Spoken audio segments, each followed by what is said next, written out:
Excellent. Okay, I see the red light. Are we good to go, Success? Yes, we are. Excellent. All right, so my goal for this talk is to give you some actionable insight about preparing for marketing interviews. I have hired marketers. I have been the person being hired. I've done both sides of the conversation. So as Success said, I'm a fractional marketing leader.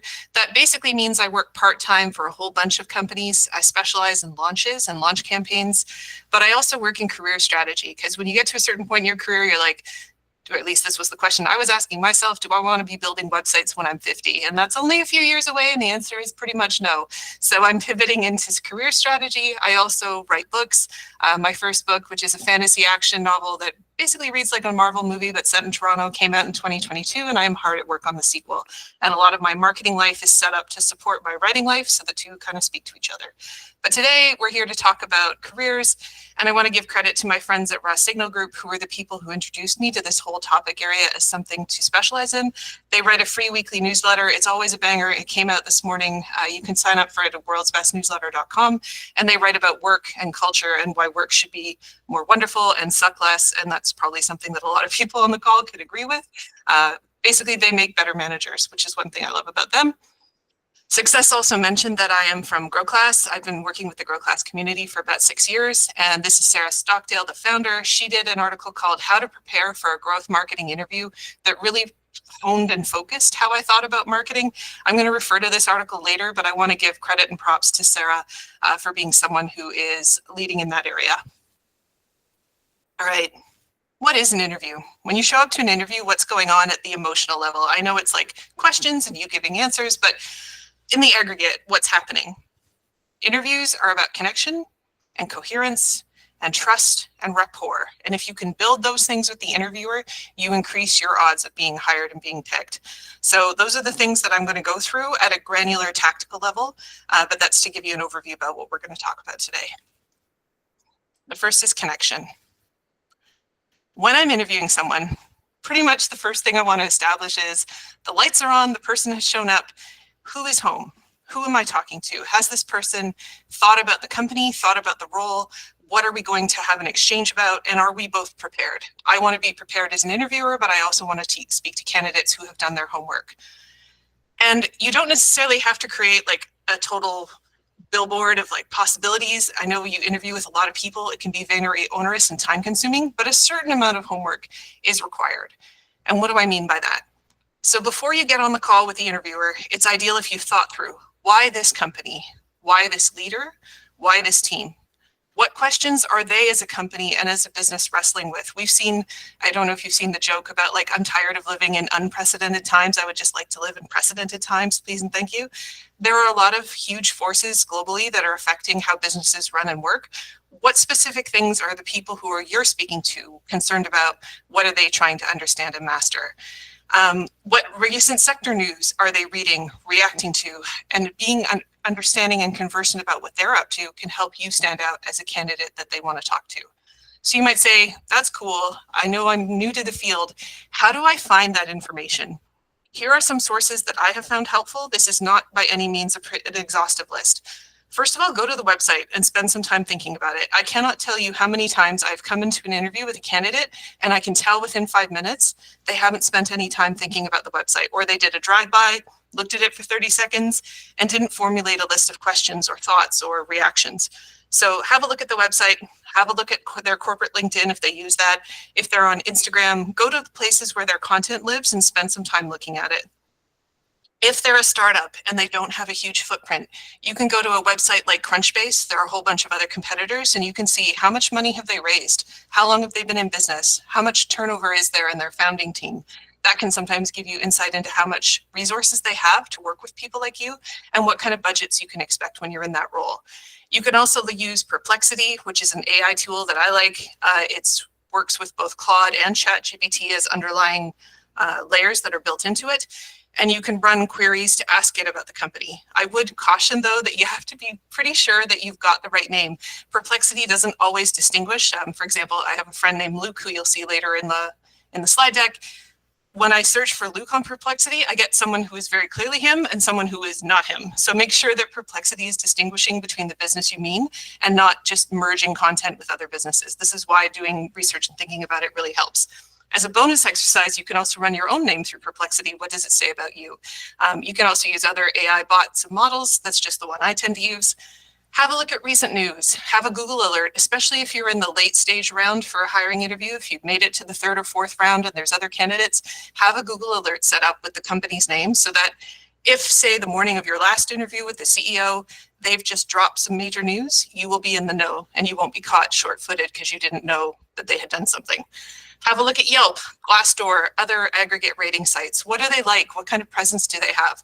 You can also look at industry reports, McKinsey, Harvard Business Review, stuff like that. Some of that can be pay gated, so it's optional. I don't consider it, super mandatory. And then don't forget to look at your peers and your network. Is there anyone in your first degree connections on LinkedIn who are connected to the people you're interviewing with? You can always slide them a note. Hey, I'm meeting with this person. I know you've worked with them. What can you tell me about what they're like to work with? What kind of advantages can I have coming into the call? It helps you to seem familiar with them. Sometimes I get questions from folks who have moved to Canada and want to know about working here. And I'll say to them, watch something like Schitt's Creek because it's made in Canada, it's a Canadian show, written all Canadian cast. It will at least give you a sense of the flavor of the culture that you're joining. If you're joining to another culture, look for things that have been made by that environment, TV shows, books, popular things that everybody knows about, and do your best to come up to speed on that. Obviously, not everything in one day. It's a very slow, gradual accumulation. Nobody expects you to have it all overnight. Coherence. So I mentioned to you at the top that I write novels, and some of you may have seen this before in school or other programs. This is your classic novel 5-act structure, where we start with exposition, there's rising action, climax, falling action, resolution. At least in the West, if you write a novel that follows this structure, it may not be like an artistically satisfying novel, but the structure of what you're doing will make sense. There are structures for interviews as well. This is one that's really common and referred to in tech a lot. It's the STAR technique: the situation, the task, the action, the result. What did you walk into? What was your goal? What were you trying to achieve? What actions did you undertake to meet that goal? And what was the result? And especially for commercial folks on the marketing team, marketing always ladders up to commercial engagement. Even in nonprofit, we're there to help fundraisers, donations, that kind of thing. How is your work helping those teams do better on their fronts? So that's something to think about. The catch, however, is that it is a time-bound answer, especially at the beginning of the interview when they say, tell us about a time when, and they give you a sample question and you're running through your experience to pick your best bit. It's really important that you not ramble too much, that you say, I'm going to do this in 60, 90, 2 minutes, however long it makes sense. They will ask follow-up questions. You don't have to hit everything, but it's important to give an overview of here's what I did and why it matters. And the reason is that this is a very sort of like Instagramified version, but the person interviewing you is using a scorecard. They're using a matrix. They're going to compare your answers, especially later in later rounds. Let's say there's 5 of you in the running. They're going to grade you for your answers. And if you talk too long and ramble too long, it's harder for them to give that clearer answer. So at least for the first part of your answer, try and limit yourself to just like a short summation. Give the salient points, and if they want more detail, they will not be shy about asking. Trust. Here's the real deal about how marketers get hired, and I don't know if they teach this in school, but it's certainly something I picked up as soon as I was in industry. We get hired on receipts. This is what Sarah's article is talking about, that if you're a growth marketer in particular, where you're being hired to show volume and website growth, engagement, conversions, all those data points that marketers get measured on, your ability to be hired depends on your ability to say, I have done this work for other organizations, and here, let me show you what I've done. It is so much harder to say no to a person who is prepared, who is organized, and who has the receipts to show that they have done their work than it is to someone who's just giving a loose answer, not really grounded in hard fact. It will make you more confident, and it will make your audience more confident that you know what you're talking about. I don't know if you recognize this comedian. His name is Josh Johnson. He is doing a huge amount of creating receipts right now in real time. Basically, every week he reacts to current affairs and does like a 60-minute Netflix style response, mostly through his YouTube channel, also through TikTok.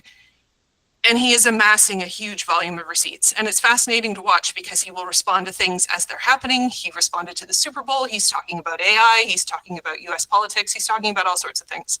And so the value in doing that kind of receipt gathering publicly is that, like Taylor Tomlinson, who is a peer of his, but who speaks about other topics, that's the kind of thing that gets you in the running to be the youngest late night host in American late night. She's the only woman, she's the youngest person, and I'm really curious to see that, based on what the receipts have given her, what will be the upper threshold on Josh Johnson's ceiling. So using the metaphor of comics and the receipts of like a comic set, I don't know if you've watched any of their work, but basically when a comic is coming to speak to you for an hour, they don't pretend to prepare an hour-long monologue. What they do is they prepare short bits, and the bit is like 5 minutes, and they talk about one specific thing. And when they're really masterful, if it's an hour talk and there's 12 bits, the bits at number 1, number 4, number 9, number 11 will all build to a cumulative joke so that you as the audience feel like you're on the inside of the experience by the time they get to the end. Marketing receipts, which sounds weird, work the same way. So what I would like you to do is think about your best bits. Unfortunately, there is an ABC version of this. Has any of you ever seen a collection of logos like this in a slide on social media?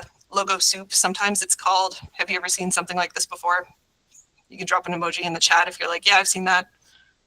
Anyway, the reason that gets done. Yes. Excellent.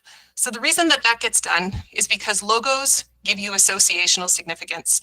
So if you're in a role where you've worked for Pepsi, or you've worked for the United Nations, or you've worked for this, that, or another known brand, it gives you a relatable example that when you show it in your portfolio, somebody's like, oh, I get that you did work of that significance because I understand what that company is. In my own example, once I got to make a very short documentary with NASA, I will talk about this project until the day I die because NASA is relatable, understandable, has a global reputation, and is, for scientific people, instantly cool. It doesn't matter, right? You can be like NASA, and I swear when that opportunity came, the CEO of the company, I've never seen him move so fast. He like ran to my desk to basically say yes to NASA PR. So collecting logos and collecting projects in affiliation with logos is definitely a strategy. It's not the only strategy. This is Cameron Rogers. I don't know if she's familiar to you. She's awesome. She competed for Canada in Paris at the Olympics last summer. This is her in the middle of winning the women's gold medal in hammer throw. And because her colleague on the male side of the house also won, basically Team Canada got compared to Thor, both Thors in hammer throw for the rest of the Olympics, and the memes were everywhere. So this is an example of a big banner project that I hope Cameron will brag about and talk about for the rest of her life, because she totally crushed it. And while we may not all be Olympians, and we may not all be competing on an international stage and just like doing Herculean feats, you may be part of big successful projects that generate commercial traction. At the beginning of the call, Success talked about my work in crowdfunding. One of the reasons that crowdfunding can be a great campaign to have in your portfolio is because it's public work. It is work you do in front of your peers. Everyone can see how it's going. It is both stressful and exhilarating. And I was part of a Kickstarter that raised over $100,000, which is awesome and super fun. So this is also the point in the call where I would suggest that what you want to be doing is, as you're collecting projects, you want to be building a portfolio, which you can think of as a trophy case for your receipts. Where do you put that work? Where does it live? So people can see your track record and your long tail and understand what you've produced. Now, often when I'm doing a one-on-one call with younger marketers who are early in their career, this is the point where people start to fidget and the body language starts to get a little squirrely, and I understand why. When we're early in our careers, our trophy shelves are small. I didn't work with big brands until I was at least 15 years in my career. I didn't get to do crowdfunding until, I don't know, 10 years ago, which was 15 years in, about the same time. I didn't start working with big echelon pieces. You may be lucky. You might be working in consumer packaged goods. You might be working in-house for a big company. You might have some of those accolades early. If you don't, this is the time to think about, what do I want my portfolio to look like? What kind of examples and work do I want to have to showcase how I work and what my style is? And how can I be looking for opportunities to take one step closer, even if it's small, toward doing that kind of thing, so that when I'm in an interview, I have a whole body of work to pull on and reference. If you don't have receipts, and this is a comment that I get often, Here is your chance to get more. So this is my colleague Alexa. She posted this in a private Slack, not open, not in public, a Slack group that she's part of through Grow Class, where she basically says, I'm stuck. I've hit the wall. I'm 10 years into my project. I don't have the receipts to show that work. I didn't capture them. I didn't take them. Another tip I recommend is that if you are currently working in-house and you're able to take 30 minutes once a month, once a quarter, whatever the speed and cadence of your job that makes sense to you, book that meeting, call it something else, give it a code name, and stash away your receipts. Sometimes you're working in an organization where you've signed a confidentiality agreement and you can't say who you're working for. That's totally fine. Make notes for yourself. If you can't say that you worked with, for example, Air Canada on a big transportation project, you can say, I worked with a major North American aircraft carrier to do this kind of work. You haven't named who it is, but you can give a sense of the sector and the scale and scope of what you're doing and take those notes so that later on, when you're building your portfolio to get your next job, you're able to speak to the work. You maybe don't want to show what the actual percentage growth curves were, but you want to be able to say with authority, it was 10%, it was 20%, you know, what kind of impact I was able to have. So this is an example of Alexa volunteering to work for friends, basically for in-kind work. You don't necessarily have to work for free, and some of us can't afford to. So Upwork, Fiverr, those are other platforms where you can say, okay, in my portfolio, I'm missing an email campaign. What can I do to convince people that I can do that work and deliver results and get those receipts for my portfolio? This is Jasmine Williams. She's a Canadian marketer whose work I show almost every time I give a presentation about landing jobs and presenting on LinkedIn. What I love about Jasmine is she has this wonderful long tail of being a freelancer, a marketer who supports other freelancers. Her work is beautifully branded. It aligns with what freelancers need. You can see she's got a freelance rate calculator. She's got subscribe to her newsletter. Here's a creative business checklist. And even when she's talking about work in the past that's seemingly unrelated to that, she's showing you how to do receipts. During my time here, under my direction, the blog experienced a 44% increase in page visitors, and our Instagram following grew by 41%. Ideally, you'd have a conversion stat in there. We ran this campaign and it resulted in, you know, this increase in subscribers, in new followers and new customers. What I love about her work is just how well aligned her portfolio is on a given conversational area. I think she does a beautiful job of explaining why she's a great person to follow if you're in that space and someone you should learn from. And you can see that she's leveraged that. Now she's hosting her own virtual co-working session. So if you're a freelancer and you're looking for friends, Jasmine and her community may be that friendship space for you. I don't know. As you go forward in your career, so this is Luke, who I was talking to you about before, who's a longtime friend of my family. Luke's been a leader on the CTO engineering coding side of the house. His portfolio and profile looks real different from the marketers, right? When he's showing his receipts publicly, he's talking about products and companies he's built and scaled. On the other side is Yelena, who is a lovely marketer who I got to know through Grow Class last year. Not only is she an operations lead with, you know, footprint in sort of the systems and process space, she's also running her own solo shop, and she's using her solo shop to fill gaps in her understanding of the supply chain so she could become more competitive for other mainstream jobs. Two totally different approaches, but both doing the work of showing receipts publicly to help align them for other future opportunities. Recommendations also act as public team receipts. And so I'd also make sure that your LinkedIn profile has some recent recommendations. If someone has interviewed with you and like maybe they're trying to look for a deciding factor, sometimes people might go back through your public record. What do you like as a team member? What do you like on a team? What value do you deliver to organizations? A common question, where can I build a trophy case to house my receipts? There have never been so many options as there are now. There are sites like Canva, you can do Google Slides, PowerPoint. You can do it in LinkedIn job descriptions, depending on how much you're willing to say publicly. Again, I would be careful about confidential information always. You could add images, video with context. You can do WordPress, Wix, Squarespace, Webflow. And as a bonus point, if you build your portfolio in a site like that, you're also showing off web design and creative skills, which is exciting. Or you might do it as a trade with a colleague. If you're not technical and if you don't design, you can trade that as a service with people who maybe aren't as strong with the pieces of marketing that you excel at. In general, when you're in an interview and we're in the closing section, we've done our receipts, we've connected, we've built some trust, we've shown some runway. You want to build the feeling of rapport. You're having a great conversation, the other person is having a great conversation, and ideally you lose track of time because the conversation is so good. We don't always hit that with job interviews, but that's my goal every single time, and I would love to see that for all of you. What I would love is when you're focusing on building that rapport, the thing that a marketing leader is really learning to see, what did you walk into? What did you deliver while you were in that job? Why did your work matter to their success? And what are the visual pieces and assets that differentiate you and show the creativity of what you bring to your workspace? That's the kind of like layer and nuance that you want to build into your answers that will help you stand out as a candidate. Show me the work you've done for others so that I know you'll be a fit, you'll hit the ground informed, and you'll help my business to make money. I want to see that you're someone who has a positive impact on your teams, your customers, your suppliers, that you're going to be someone who represents our brand well to the best of your ability. At the same time, I do want to note, interviewing is exhausting, and some of you may have been interviewing for a long time. There is nothing more demoralizing than being in the hunt for a job and getting to the final round, 3 times, 4 times. I talked to someone last week who's been in it 6 times all the way to the end. She's like, what's wrong with me? And the answer is nothing. It's timing, it's circumstance. And if you've done the work of assembling your package, it still may also be patience and a long game. Interviewing is a marathon, not a sprint. And so question I want to ask you is your interview faucet leaking? So depending on how you've come into a job search, maybe you're employed and you are burned out. Maybe you got fired or you got laid off. I don't know what happened. If in talking about your work with that company, it is the first time you have talked about it with someone, if you haven't done the work of saying, whoa, here's what happened and here's how it went, sometimes in the interview, the emotion of the past experience will leak through and the people interviewing you will know.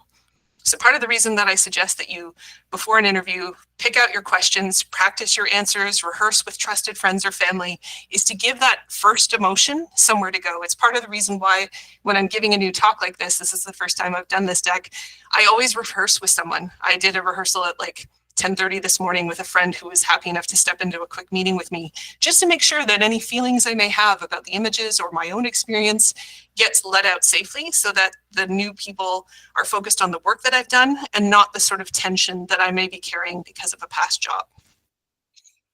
Practice your bits. Not all of us will be concert pianists. Some of us will just be people who are making music for ourselves.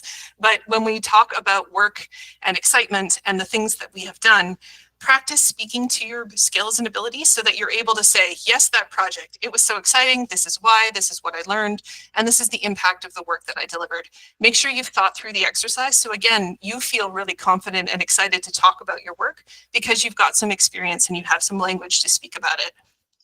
I just finished reading Challenger by Adam Higginbotham, I think is his name.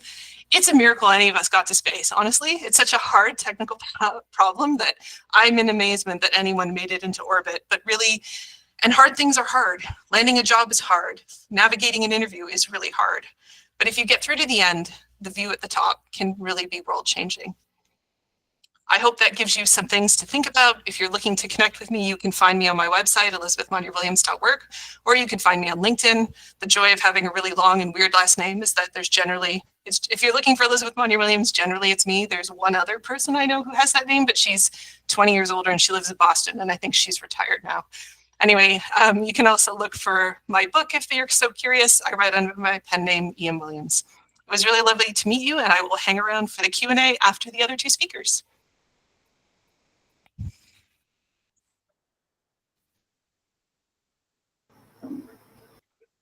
Thank you very much, Elizabeth. That was an enlightening session. And one thing that I gathered really is that receipt matters, actually, and also that you need to practice so that your energy from the previous organization you've worked with doesn't affect or project in what's in your new interview or your interviewer. So thank you very much. If you have any question, I'll be looking at our chat box. Please drop your questions so that we can sort it out and know who is answering who. Please, let's drop our questions. So we'll be moving quickly to Lade Falobi. Am I getting it right? Yeah. And while Elizabeth was talking, we had Ladi Ogunseye join us. Yes, we had Ladi Ogunseye join us. So Ladi, I we'll be waiting around for your session too. Yes. So let me share my screen to see. Yeah.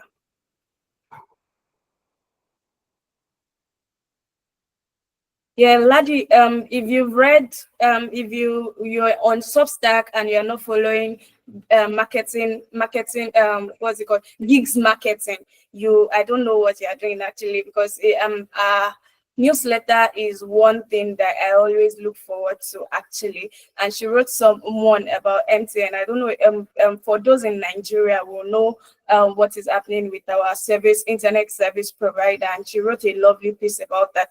So Lade is the creator of Marketing for Gigs newsletter, which reads like 2,000 marketers. Over 2,000 marketers are reading Marketing for Gigs, and which claims to be second best marketing newsletter. She would explain that. And by day, she's the head of marketing at Social Kit, on a social media tool for founders-led marketing. And we've seen her. If you're not following Lade on LinkedIn, I don't know what you're doing actually, because she gives really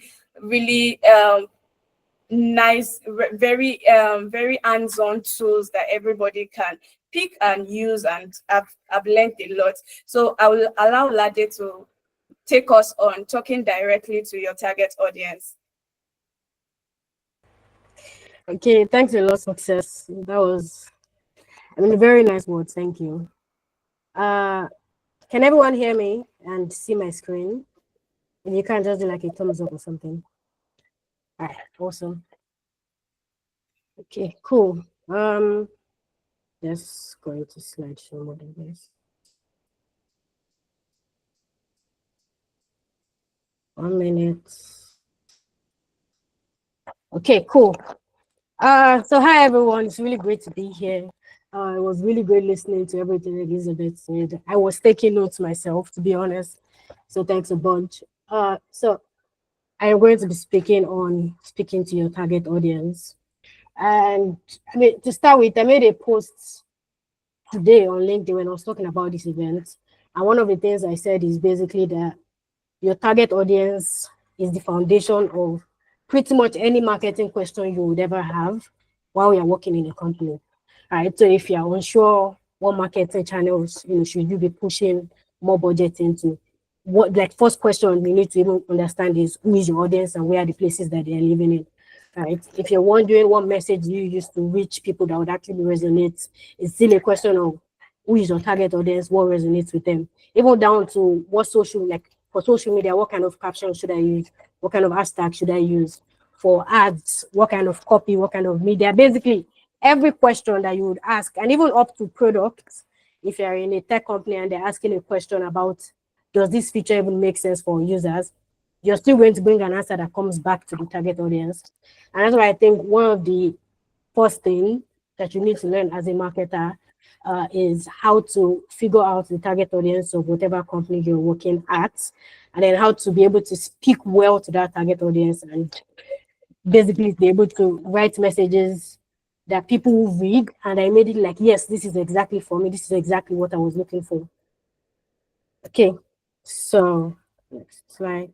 Okay, so I'll start with the most basic thing you need to do is identify your ideal customer profile. So that's what ICP stands for. So your ICP is the most ideal customer that you could have. And it doesn't mean that it is the only person that would use your product, right? It's not the only audience segment that would use your product. It just means that those are the people that would see the most value from your product. And let me give an example of, all right, I use Substack for my newsletter, right? Now, even though a lot of people use Substack, some companies use Substack as their blog. There's creators that are using it for their newsletters. There's media publications that are adding Substack into their go-to manual or whatever. There's a lot of different types of people, right? But because Substack has identified its ideal target audience is somebody who creates content consistently and monetizes it. It means that even I that use Substack, I'm not in Substack's ICP yet, right? And I use Substack, right? But someone who is going to get, and that's why I said the point of your ICP is the person that will get the most value from you, but also be able to provide the most value back to you. So because the way Substack works is you get, if you are doing paid subscriptions, then Substack makes money on people paying for those subscriptions. But if you're doing a free newsletter like me, Substack doesn't get any value for me other than having a new publication to mouth about, in their pitch decks. But in reality, I don't bring any revenue for them. Right. But that doesn't mean that Substack would stop me from using the product. It just means that when Substack is going to think of messaging that they use in their website, in their emails, in their everything they do, basically, you can see exactly who it is targeted towards. Now, you can decide to use it even if you're not the target audience, but it's very clear that they know who they are targeting, right? And so that's the importance of defining your ideal customer profile.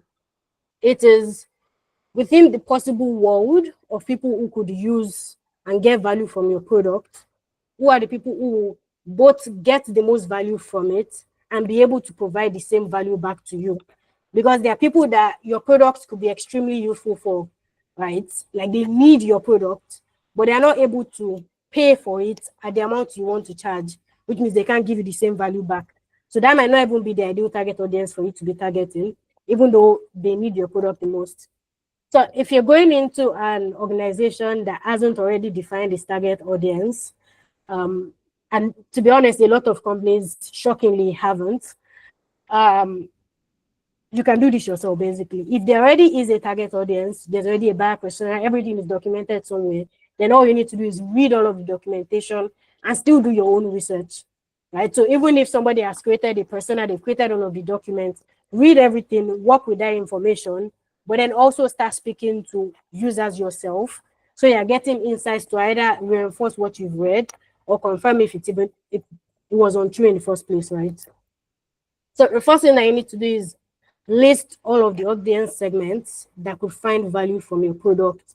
And so every product that you can think of has multiple use cases. Calendly, for example, could be used by an agency that wants, that wants clients to be able to book calls with them, freelancers that want clients to be able to book calls with them, salespeople that want, to be able to book one-on-one calls with customers. There's so many people that could use Calendly for so many reasons, but it doesn't mean that every single person that uses Calendly in that way is Calendly's ICP. And you see that all of their messaging is identified. So if Calendly was to list everybody that would get value from it, it would be a very long list, right? I already mentioned about 4 different segments. And so the next thing that you do after that, because you can't shoot, marketing is not spray and pray, right? It's not like you just throw out a bunch of messaging at a mass audience and you're hoping at least one will actually hit. You have to be specific. That's why it's called a target audience. Like it's very on the nose, on the point, right? And so you need to speak with these people to understand which of them you need to prioritize the most above others, and that's your ideal customer profile. And so there's a lot of different ways you could do research. My personal favorite is through interviews, right? So actually just reaching out to, if it's a product that is live, reaching out to existing users, reaching out to users who have left, users who consider the product but never used it, users who have never heard about it. Basically speaking to a lot of different people who fit into the different audience segments that I think might get value from your product. And interviews are great because you get people who talk a lot on interviews, right? They would delve into stories that they haven't even thought about. Versus in surveys where there's a limit to how much a person will tell you in a survey, right? Because the stress of typing, the whole facelessness of it all. So if you want to do any kind of user research to find your target audience, I would recommend you do interviews first to get the quality that you use in your surveys, right? So you use interviews to just understand, okay, these are the general problems, and then use a survey to validate if the problem that 5 people faced that you spoke to in interviews, does that same problem apply to 100 people who would fill a survey, right? So if 5 people on a call told you they have this problem, now the reason you are then doing a survey is to confirm, before I waste money, what if these 5 people don't represent the entire world? right? So let me then create a survey, and I know that I can reach more people. And then I put like 5 different problems, including what people have mentioned, and see if majority of people would also say that is the same problem they are facing. And that's the beauty of how you can actually use both quantitative research, which is surveys, and qualitative research like interviews to get like super deep insights. And honestly, if you can do that from the start, it would make a lot of things when it comes to defining your target audience, defining your messaging. It makes a lot of things a whole lot easier because, sorry, 1 minute. Sorry. Yeah, so it will make a lot of things easier for you because you did the research yourself. You spoke to these people yourself. You have the context of that conversation. Versus when you're seeing a document that somebody else created and you don't have the context of this is what they heard that made them believe that this is exactly the benefits that matters to our users. So after you've spoken with the different audience segments, the next thing is for you to rank them. And this ranking is what would then help you identify which of them is your most ideal customer. And so you're ranking them on 3 factors. The first is urgency. So urgency is how urgently do they need that problem to be solved. So plenty of people could face the same problem of it's tough to book meetings, right? Yeah, so let's use the Calendly example. So let's say it's tough to get aligned on a time for a call between any 2 people. Now that's a general problem, and a lot of people face the problem. Sales people face it. People within the same company face it when setting a time. People talking between 2 different companies face the same problem. Government, like there's so many people that face that problem. And so for all of the people that you think you've thought of, start with how urgent is that problem to them? Is it a problem that they need to solve it right now because it is extremely impactful for them?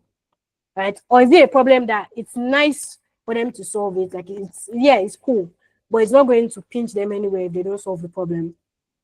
The next thing you would rate them on is willingness, which is how willing are they even to solve the problem, and also how much agency do they have to solve the problem. So by that I mean, let me do the willingness part of it.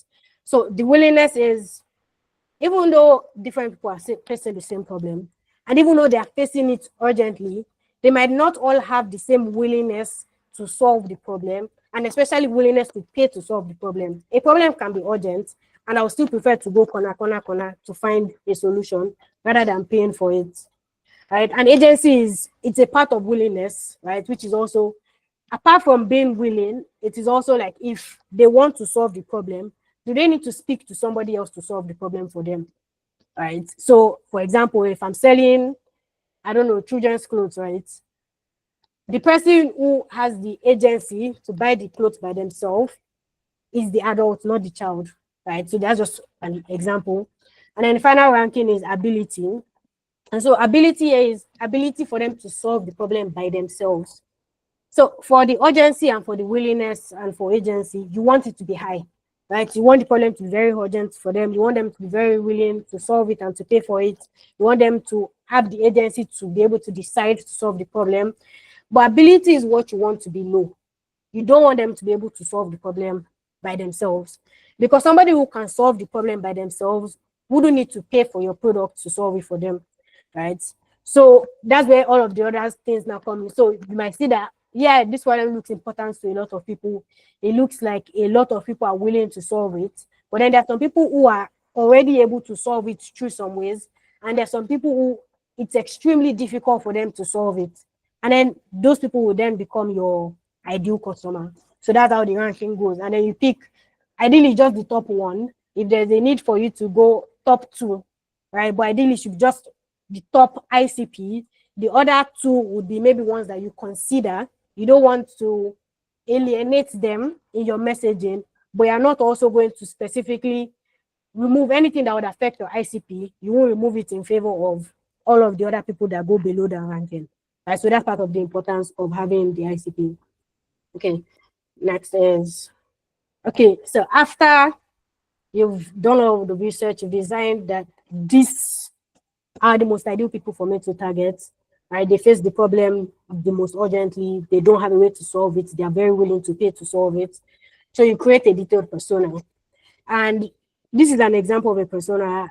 There's a lot of different examples. If you wanted to find one, literally just Google buyer persona template, and you see a lot of good ones that you could use. But a persona is a fictional but also real depiction of who you are targeting.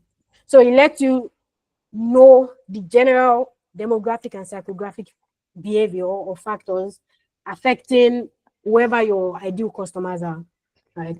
But the thing about personas is a lot of the time the psychography is a lot more important than demography, right? Demography is age range, right? Job title, company size.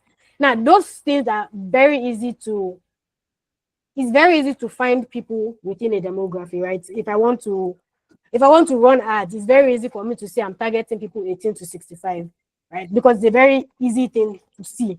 But even within people in the same range, they might be facing, can you hear me clearly? Or is it my network? Let me know if I need to switch. Can hear you. Okay, awesome. Okay, so I was saying even within, for example, the same age range, people in the same age range might be facing different challenges than each other, right? Even though you and someone else are exactly, both of you are 30 years old, both of you are, I don't know, in new relationships, both of you earn the same income, your goals and challenges might be different, and that's why psychographics is very important. So that's why you talk about, okay, aside from all of the basic level things that we know about who we're targeting, like we know we're targeting young people, but what type of young people, right? So young people who are facing what problems specifically, and tell us more about who they are, so I know what to look out for, right? And so that's what the persona does. So you identify things. This is a sample I just used. This is not my real age, but this is a sample I just created to show what a persona could look like. So you have things like the about, the goals and motivations for that person. So for the problem that you've decided, what are the goals that that person wants to achieve to get to that problem? And then you need to think of both first order goals and fifth order goals. So let me explain what I mean by that. A first order goal is, I want to, let me think of it. I want to set up an analytics tool, right? That's my first order goal. That's what I actually want to achieve, to set up an analytics tool for my website. But the second order goal could be, I'm setting up my analytics for my website because I need to meet my KPIs. Or no, because I need to track my metrics. Third order goal could be because I need to track my metrics because I need to meet my KPIs. Fourth order goal is because I want to get a promotion. And fifth order goal could be, I want to get the promotion because I want to buy a house, right? Now, those are all goals that I have, but they're on different levels. And it will be a problem if you mix up the different goals at different stages, right? Because let me explain the best time to use the different ones. You use first order goals in anything that is meant for direct conversion. So if you want to sell me on an analytics tool, don't tell me, oh, this tool will help me get a promotion. That's a fourth order goal, right? But on the website, that doesn't tell me what I came here to do, which is I want to be able to set up a tool. That's the basic thing that I need, right? Don't tell me the fifth order goal of, oh, when you get a promotion, you'll be able to get the house. You're going too far. At the moment, I'm thinking of conversion. But fifth order goals are valuable when you're doing brand marketing. So when you want to now tell a story around your brand and you want to say, yes, we enable you to do this and this and this. These are the things our product lets you do so that you can achieve this wonderful future that we're imagining, right? But that's where brand marketing is for. It's not what you use for conversion marketing. So it means even at the time when you're trying to decide, okay, for an ad set versus for, something else you want to do, right? Which kind of messages could you use? You could come back to your persona and look at the goals that you've aligned that the person might have. Then challenges and frustrations, what are the problems that are stopping them from achieving those goals? So if my goal is, actually it's two parts. So first is, what are the things stopping me from getting to that goal? And the second thing is, what are the challenges I have in relation to that goal in general? So things stopping me from setting up an analytics tool might be because the documentation is really hard to read, maybe because it is expensive, maybe because, I don't have buy-in, right? That's the problem stopping me from achieving the goal. But there's some other problems that make me want to achieve the goal.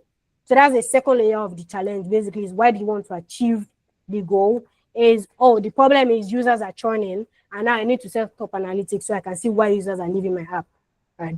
Another part of it is the jobs to be done, which is, you can Google this after, I don't want to go to in-depth, but it's basically a framework that says people hire your product to do a job for them. And you can hire multiple products for the same job. And I'll use a very basic example.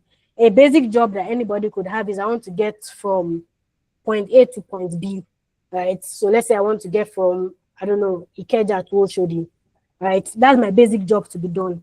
But there's so many things that could help me to achieve that job. I could walk, I could take a car, I could take a bike. If I had a helicopter, I could enter a helicopter. If I had skates, I could skate. Like, there's a million things to help you achieve that job, right? But at the basic level, that is the job you want to achieve. And so what you're then looking for is the most effective way to get that job done, the cheapest way to get that job done. In some categories, the most luxurious way to get that job done, right? But there's a, what's the word I'm looking for? There's a modifier here. So there's a modifier on top of that job that you're looking for, something better, something cheaper for you to be able to achieve that goal. And then the last thing is just behaviors and preferences. So it just lets you know what are the things this person does, where are the places that this person checks. And this might give you insight as to channels to use to reach them, as to topics that they might be interested in, right? Okay, next. Okay, so after you've done all of that, you've built your buyer persona, the next thing is for you to define your value to them. So that is, now you know who you're targeting. And so you need to know how to present whatever you're selling as extremely valuable to them. So spend time going to your research, find gaps in the things that people said in interviews. What were the things that they kept complaining about? The things that they said competitors did not achieve for them. What were the things that they said they have still not been able to achieve? What were the, basically just think back to the goals, every single thing that they mentioned in the interview. And then you're going to use that to determine what special value you offer users and how it can fit into their lives. And so I put, the first thing you need to define is value proposition, and then the second is your positioning. So I put 3 frameworks you could use for value proposition. And these are the things that would help you to basically get what is the basic value that you're offering customers, right? So the first is pain point and desired outcome. So it is, what's the pain point? This is the most basic one. What's the pain point that the person is experiencing? What's the outcome they want to get? So if the pain point is, it is taking me too long to get from Oshodi to Ikeja, maybe the desired outcome is they want to be able to get there within 30 minutes, right? And then there could be a value prop for you in there about how you're allowing them to get from point A to B faster, right? The second one is use case, the current tool, the problem, the threat outcome. And so that is, the use case is, what is, so it's not just what is the pain, it is the context of that pain. So it is not just they want to get from point A to point B. It is instead, the use case is they want to get from point A to point B for work. So they are going to work, right? And so the next question is, what's the current tool? How are they currently getting to work? And then next is, what's the problem with the way they are currently getting to work? And then finally, what would be the preferred outcome to, like, the alternative basically to the problem that you just identified. And by the time you go through that, what you have at the end, if you combine the problem with your solution, you're going to have like pretty good value proposition messaging that you can use. And then the last one, which is my favorite, is alternatives, problem, implication, solution, and benefits. So you start by listing, you already know the jobs people are hiring your product to do, right? So you list all of the alternatives to your product. So if they were not going to use your cab, right, your taxi cab to get from point A to point B, what would they be using instead? And so you list all of those alternatives they could take it, and of course you use the most plausible ones, right? You know they're likely, they're probably not working to work, so you don't need to include that. But if you say they're taking a bus, maybe they're taking a bike, maybe they are taking Uber instead of a cab, maybe they're using shuttles, right? Those are all of the alternatives. And then you list what are the problems with those alternatives. So if you take a bus, what's the problem? And then the next level of it is the implication. So it is, if, so let's say the problem with taking a bus is your outfit could get dirty, right, while you're in the bus. So what's the implication of your outfit getting dirty while you're on the way to the bus? It means that you're not going to appear polished at wherever you're trying to get to, right? And let's say you're going to work, you want to look good at work, right? And so the solution, the basic solution here is, you're just They're not using any sales language yet. What is the basic feature you're offering? So the basic feature could be cabs that have ACs, right? And so the point of benefit is where you now combine the solution with the previous implication of whatever they've been using before, right? So maybe your value prop is cabs that have AC, so by the time you show up to work, you look like polished, you look ready for work or whatever, or you show up to that meeting and you actually look like you are there for a meeting, you know, that kind of thing. And then positioning is how you, so in a market, how you make yourself appear to be different from all of the other products in the market, right? So it is, yeah, that's pretty much it. I can't say better than that. So there's different ways, levers you could use for positioning, and I just listed them in here. So you could pick a niche audience. So it could be, we have the same basic features that Calendly has, but our niche audience is we are Calendly specifically for salespeople. And it means we're going to build things like, oh, sales routing, right? So be able to route onto a call, maybe be able to record a call and automatically put it into somewhere. Maybe when a person signs up, they're automatically added into a CRM. Basically, you've decided that you're only working on that niche audience. It could be a niche use case. So it's still similar audience, but they're using it for a different thing, right? It could be quality is what you're leaning into. So everybody has the same thing, but maybe yours is more quality than others. An example is that's what Apple tries to lean on, right? The idea that they are providing more quality than all of the others. It could be feature-based, which is where you lean on a single feature that nobody else has. Like maybe you have AI and all of the others don't, right? It could be competitor-based, which is where you present yourself as the alternative to one competitor. So you pick the biggest giants in the market and you say we're better than these giants. And I think Superhuman, for example, I think Superhuman, for example, used that to position against Gmail, right? Yeah, Superhuman used that to position against Gmail. So they are the Gmail alternative for people who actually want to be productive, right? And then there's price-based, which is where your positioning has been cheaper than everybody else, for example. Okay, and then the next and last thing is to then communicate your value. So you've identified who you're targeting, you know the basic message you are putting to them, but now it is how do you package that message for them?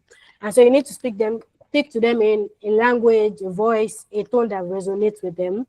All right, so ideal thing is something that they read it and it attracts them.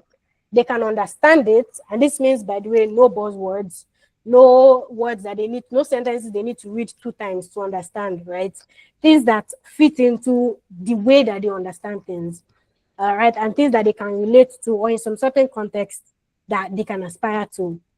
And I'll explain the context. So there's something called brand archetypes, and I think that's something you can also do your own research on after this call.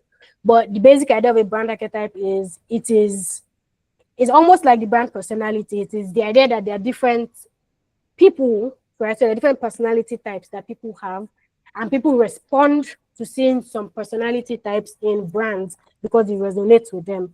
So there's outlaw brands, for example, which is like a brand where their basic message is they're rebelling against the natural order of things. They want you to be free. They want, things like that. And that's where Kuda might fit into with their bank of the free messaging. I should also mention that products typically don't fit into one archetype alone. There's typically at least 2, a primary one and a secondary one, right? So I put different archetypes here with the different examples. I don't want to take too much time by going through all of them because there's 12 of them, but there's a lot of reading material on archetypes online. So what you need to think about is the people that you are targeting, what are their personality traits and what are their aspirations. So you're going to do one of 2 things. You're either going to reflect themselves back in you, or you're going to reflect what they aspire to be in you. So an example is maybe you're a ruler brand, and a ruler brand is a brand that is domineering, right? So their personality is they're authoritative, they're domineering, they're the leaders, right? And that's where like big banks like Meristem, like Zenith would fit into, right? They believe that they have dominated the market and they are targeting elite people who are also people who are at the top of their fields, right? So it is elites targeting the elite. So in that case, they're reflecting back to each other, right? But an example of one that might be doing the opposite might be I'm trying to pick one that's good. Maybe caregiver, right? Right. So caregiver, you might not necessarily be that your target audience are caregivers and people who care and speak about kindness or taking care of people or whatever. It could be instead that the product, the quality in your product that they aspire to and that they want to see in your product. So that's why I talk about aspiring to instead. So what they want to see in your product is care. And it's typically health and wellness products that fit into this category, right? Because those are the ones that they want to speak about kindness, compassion, and things like that in their language. And that is the kind of tone that also reflects what they speak. And then other thing that you could also think about is your brand voice and tone. So your voice is who you are consistently. And then your tone is how your voice adapts in certain contexts. So your voice could, yes, maybe in general, you're like an outlaw brand, you're rough and telling everybody like take charge, take the lead or whatever. Or maybe there's a certain context where you might moderate your tone a bit. Maybe let me use the recent MTN thing as an example. I don't think MTN has like a super clear brand voice. Uh, but tone, for example, would mean if MTN was traditionally a humorous brand, you might think that, oh, in a certain situation, let me tone down the humor and use this other thing, right? Humor isn't MTN's voice, by the way. I'm just using this as an example that is recent enough to relate to. Okay. And then the last thing I wanted to show was just some of the examples in practice. So what it could look like after you've defined your archetype and your brand voice and your tone and how it can actually help you with messaging. So this is an example. Can I zoom into this? Because I think it's not, I can't zoom in. All right. But this is an example basically of how you can work to find your brand voice. So it is, these are the things that we value. So either we as a product internally value or that our target audience values. Now, because they value this and we value this as well, this is the voice that we have to use to speak. So an example is maybe our target audience are people that value simplicity. They don't like too much talk, straight to the point. It means that your voice should be approachable and easy to understand. Then you break that down more because voice is something that is very intangible. Like if you say your voice is friendly, like, yeah, we get it, but it's also easy for someone to misunderstand it. So we break it down and say it means that our communication is clear, is concise, and we don't use jargon. I means that we are never going to be verbose or confusing. So this also makes it easy for whenever you want to put out any message, I am not sure if you're getting the tone right, like it's not sounding well. You can come back to a table like this and say, okay, yeah, this is what we said our communication should be. So maybe I'm going to remove this particular word. Maybe I used, I don't know, streamline. Yeah, so words like streamline, simplify, right? Maybe I want to remove those words and use the most basic version of those words, like easy, right, to replace. And then this is also an example of then taking you. So going further than basically saying, yes, we are clear and concise and saying, this means that we will talk like this and we won't talk like this. So an example is we're chummy, as in we'll talk like, oh, hi friends, come and join us at blah, blah, blah, blah, blah. It's going to be a blast. And we're not going to talk like this. We're not going to say, good evening, please join us in the upcoming webinar. Right? So it tells you how your tone might be in different circumstances. Yeah, so I think in general, and to summarize everything I've said, whenever you're unsure of what you should say to your target audience, or what channel, in fact, in general, where you're not sure of anything in your marketing, just remember the basic thing. Everything is going to go back to your target audience. Thanks, everyone. If you want to connect with me, you can.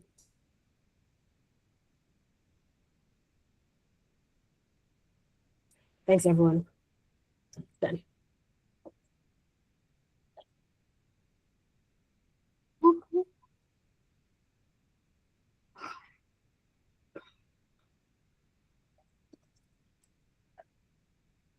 Success, we can't hear you, by the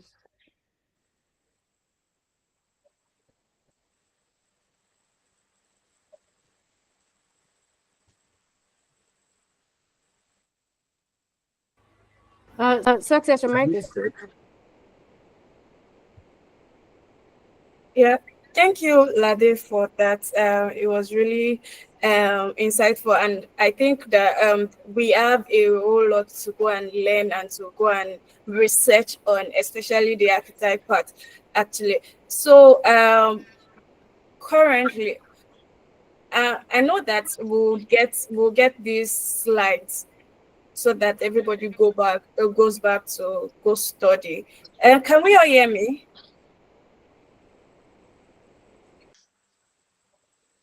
Can we hear me? Yes, we Yeah. can hear you. Yes, Okay, so so back to yes. go study. Yeah.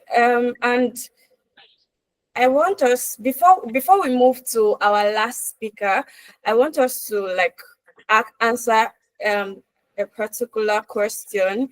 So if you're using your phone, if you're using your laptop,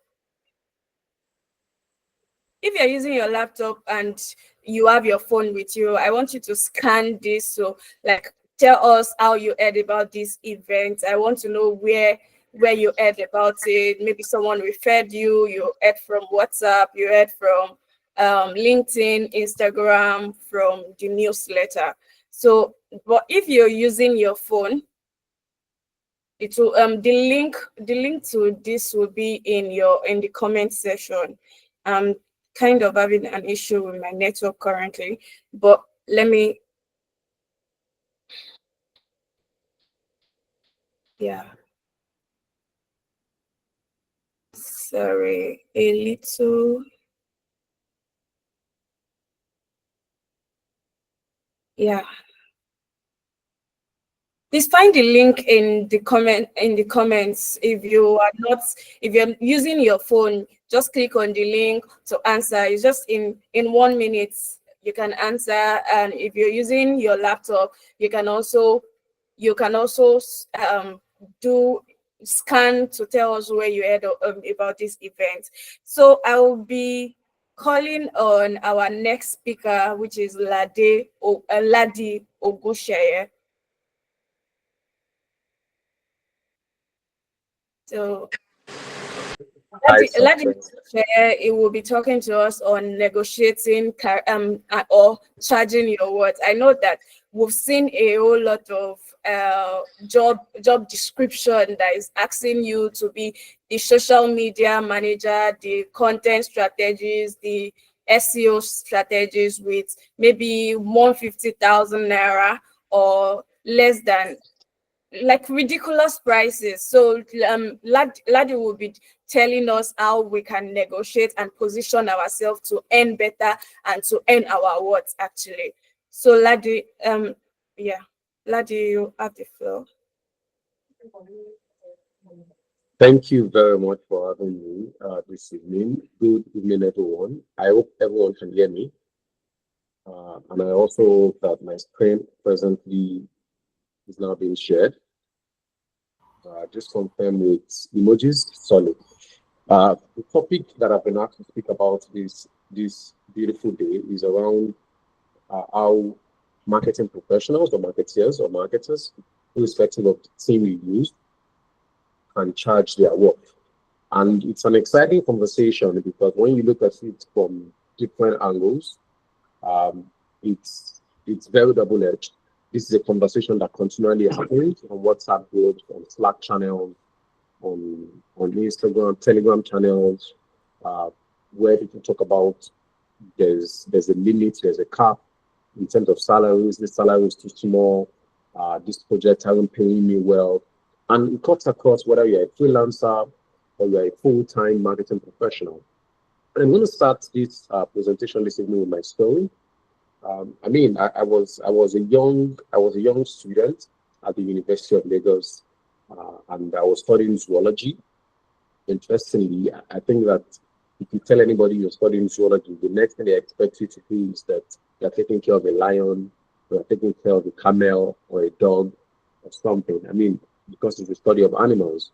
And I was studying zoology, and sometime in 300 level, I think in 200 level specifically, I realized that I had some talent, I had some gifts that I was using and deploying for free as a zoology student back then in the University of Lagos.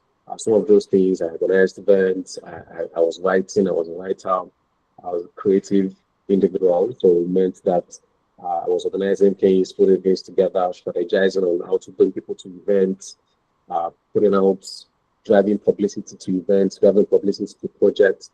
At that time, I joined one students club, which we used to call Students in Free Enterprise. Right now it's called Enactus, Enactus, but it's because site back then. I mean, it was quite exciting. And I did some of these things, and I met someone who happened to be my next boss. He runs an agency. He used to run an agency called DSN. And because I used to write and do some of these things that I did as a student, um, I started working with him part-time on projects, worked on a couple of big-time projects as well. And these things happened while I was a student. So when I left the University of Lagos, I joined the agency full-time after some months, and I started working in the agency. Now, for me, my story saw me getting into marketing um, by mere providence, by just, it wasn't intentional. It was just me. It happened by happenstance. I didn't get into marketing with the intent that, oh, I want to build a career in marketing. I got into marketing just by providence, because something I had been doing for free, but as a volunteer within the faculty at the time. Even as a student, I had a blog that I was writing on discuss relationship. I was a love doctor. People knew me as a love doctor. So I just got into marketing because, oh, I didn't know that people could get paid to do all these things I was doing for free. So I got into marketing just by being thrown into it. So I would say that I got lucky going into marketing. It wasn't an intentional decision that I made at that point in time. And because I worked on the agency side, I'd been doing that on the side before I got into it full time, as someone who had been thrown out of the university. It gave me the opportunity to see things from different perspectives. It gave me the opportunity to go through some form of training. It gave me the opportunity to go through some form of experiences on the agency side.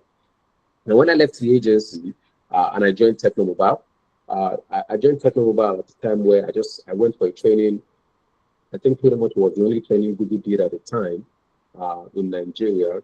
And after that training, during that training, I met my next boss because I was also working on side projects. So I met my next boss by working on the side project, and I took on the opportunity, did it so well. I think it was a content marketing project I did then for Technomobile. And I did it so well. I was superb at it. And interestingly, because of that experience, because of my diligence, I got a full-time role at Techno. And once again, I was privileged because the first choice for that opportunity to join Techno at the time, I wasn't the first choice. The first person that was chosen for that opportunity, because it was just one job position. The first person that was chosen, he had not completed NYSC. So because he had not completed NYSC, during documentation process, they found out that they could not hire him. So because they could not hire him, the lot fell on him. So once again, my salary, my remuneration, the opportunity had come to me by happenstance. The opportunity had come to me by providence. And afterwards, I worked at Technomobile for a good number of years. And then I joined Pampia. I mean, interestingly, I would say again that I had also joined Pampia at this time because of providence. I think I was just in the right place in the right time. I had worked on a couple of consulting projects with FPNA, with Sonef, with InterSwitch, at the time PayPoint. So I'd worked on a couple of fintech projects. At the time, it wasn't yet a fintech industry. So I mean, so I joined as the first hire at Pampia, and it was exciting. It was interesting. Now, all these things were happening to me, but many of them, they weren't things that I controlled intentionally. And so because I wasn't controlling many of these things intentionally, because I wasn't getting these things done from a place of information, I didn't have an opportunity to attend a conversation like this that we're having today. I had suffered through these experiences in terms of financial remuneration. Now, I mean, when I joined Sterling Bank as well, I also suffered through financial remuneration. Now, at this point, throughout these companies, these first four companies, I can tell you that I didn't believe that I was earning how much I should be earning. And let me mention that when I was at Technomobile here at this point, I had a friend who who is my best friend to date, we both went to an event, and at this event, it was a community event. I think it was Digital. Yeah, it was Digital. We just started Digital then. So we went for one Digital event, and I was speaking to someone at the event, and she was telling me, she's also my good friend. She was telling me, oh, I presently work in this company right now, and I earn this amount.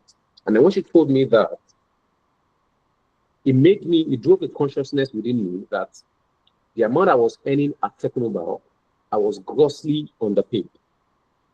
And then this my friend, who we have similar skill sets, similar years of experience, similar years of understanding of marketing or digital marketing at this point, or marketing at this point. If she could be earning this amount, I should be earning in that range as well. So what happened to me was that month that I had a conversation with my friend, I moved from this Technomobile to PalmPay, because I decided that if this is what my mate is earning, this is what I should be earning. I'm not earning this amount, I should be earning it within this range, because I am grossly underpaid. Now, and so I moved from this Technomobile to PalmPay at this point. Now, and I would interest you to know that I had a ×4 jump in terms of my salary just doing this move. I had a ×4 jump, over ×4 jump, almost ×5 jump. Now, and that was how massive it was, a leap for me. Now, the interesting thing is that when I moved from this PalmPay to selling, I didn't have a lot of jump. It was maybe about 100K difference. It wasn't very significant. It wasn't very good. It wasn't very big. But I mean, at that time, 100K difference was still valuable in terms of salary. So, but it wasn't very, very good.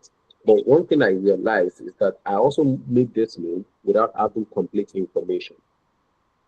Now, while I reached out to a friend specifically who I remembered had worked in the bank. He didn't give me clear information. They didn't give me clear-cut information. So I just jumped into it, took the offer, knowing that I could have negotiated.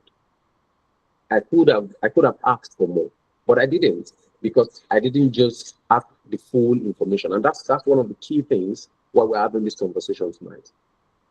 And so I'd moved across different organizations. Right now, I think I'm at a place where not just mentally, physically, I earn my worth. And for everyone who is on this call, whether you're a newbie, whether you're a mid level, you're a senior level, the reason why I've designed this presentation to be very short, by the way, and to be very straight to the point, very direct, is because of my experience. Now, many people earn what they earn because they do not know, they do not have the full picture of things. And that's part of the key things we'll be discussing this evening. Now, this event, this conversation is much more important because I looked into the statistics.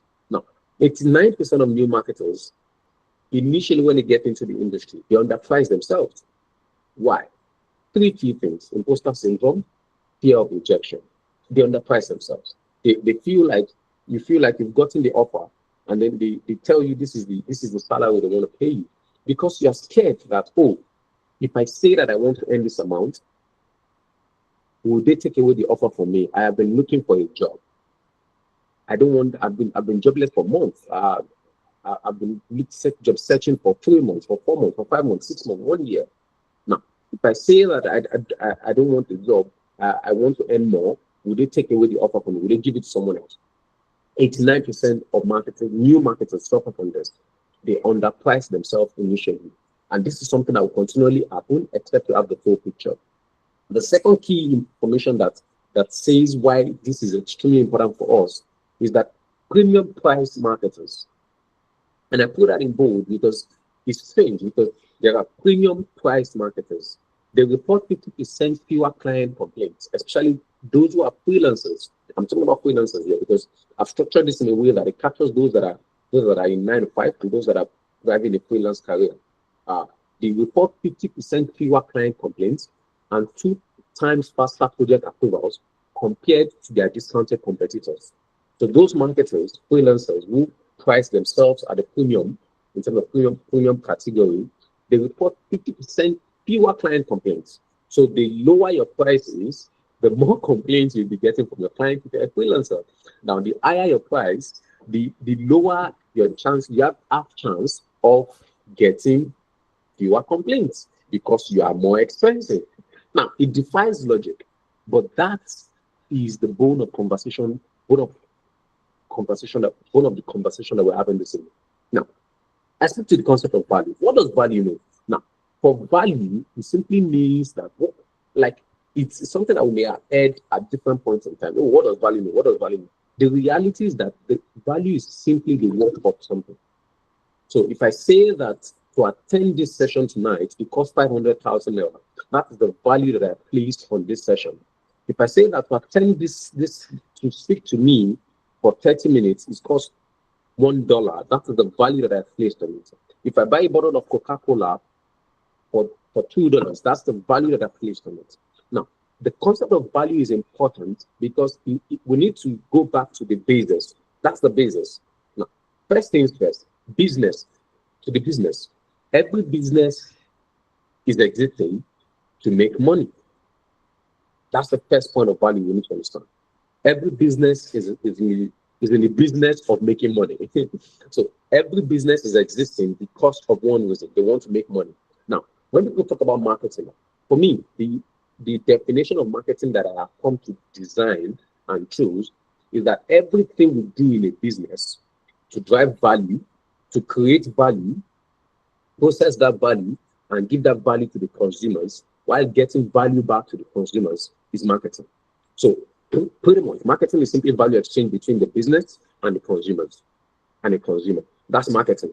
Everything we do, from product creation, product development, to messaging, to positioning, etc., STPs, 6Ps, 4Ps, whatever thing you believe in, whatever P you believe in, processing that value, taking that value into the hands of consumer, distribution inclusive, getting value back in terms of Naira and Kobo or USD and cents. All that entire process is marketing. And so because a business is in the process, is in the business of generating value and delivering value and getting value as well, a business is in the value business. Every business is in the value business. So the next startup that you're looking to pitch to, the next interview panel you're looking to speak to, understand that they are in the business of looking for value as the next employee. So they're trying to find who is more valuable among these 5 guys that we have spoken to, or these 5 ladies we have spoken to, who will give us more value. Because they are in the business of creating value and generating that value and giving that value out, they are also looking to add more people of value into the business. So then the question, and that leads us to why you should build value. So now, our entire life as professionals, as freelancers, the entire thing that we're doing is building value. The entirety of our existence, of our being, is to build value. Building value to ourselves, adding value to the lives of others, and that's why you see people doing philanthropy. That's adding value into the lives of others. Now, if you're in Nigeria, there's a popular guy called Ashakan. If you're in the US, there's a popular guy called Mr. Beast. This guy, their entire lives, their entire story, their entire content is giving value to others. Now, and that's why it's important for us to build value as professionals. Whether as a freelancer, whether as a career 9-to-5er, you need to build value. If you do not build value, if you do not understand that the world is a place for value exchange, you will continually suffer. You will continually be underpriced because you are not adding value to yourself. Now, to add value to yourself, it's in multiple fold. Now, a session like this is adding value to you because you are getting information. You are getting new information that you like. Remember when I said my story, I said that the key thing I suffered was absence of information. So if I add information, I would have added value to myself, and I would have known that at those different points in time, I should have asked for more.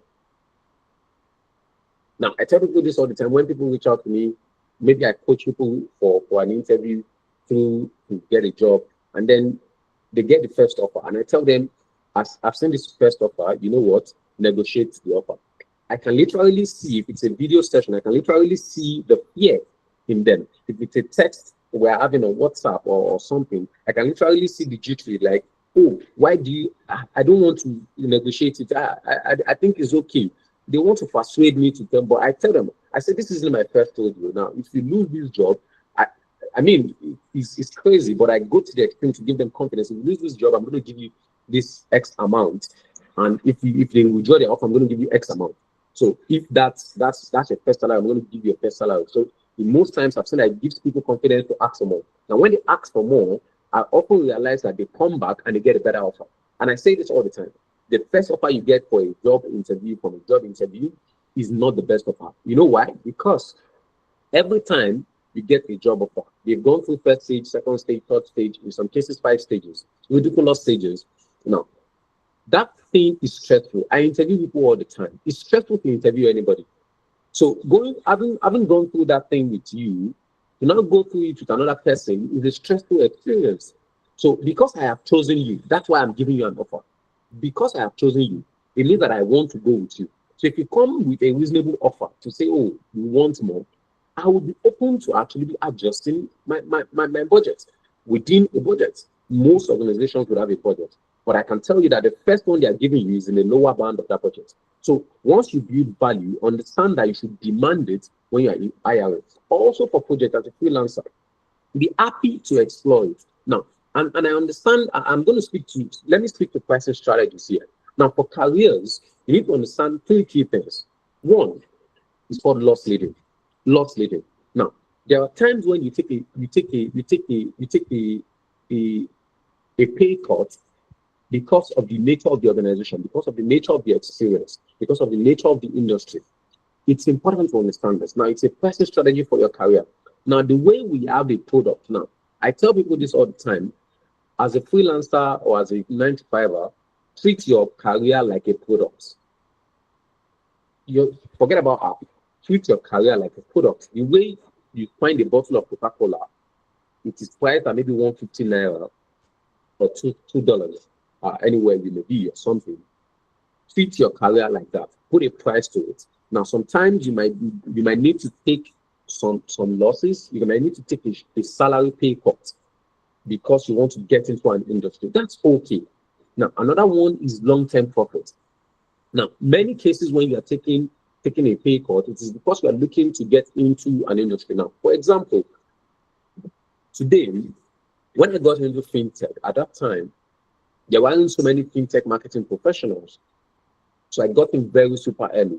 Now, at the time, I could have taken, even though it was a pay rise, I could have earned less. I earned lesser than I should have been earning, but it was loss leading because I knew that, oh, if I get in early, I was getting into a mobile money organization in Nigeria who was looking to build a network of mobile money agents in Africa.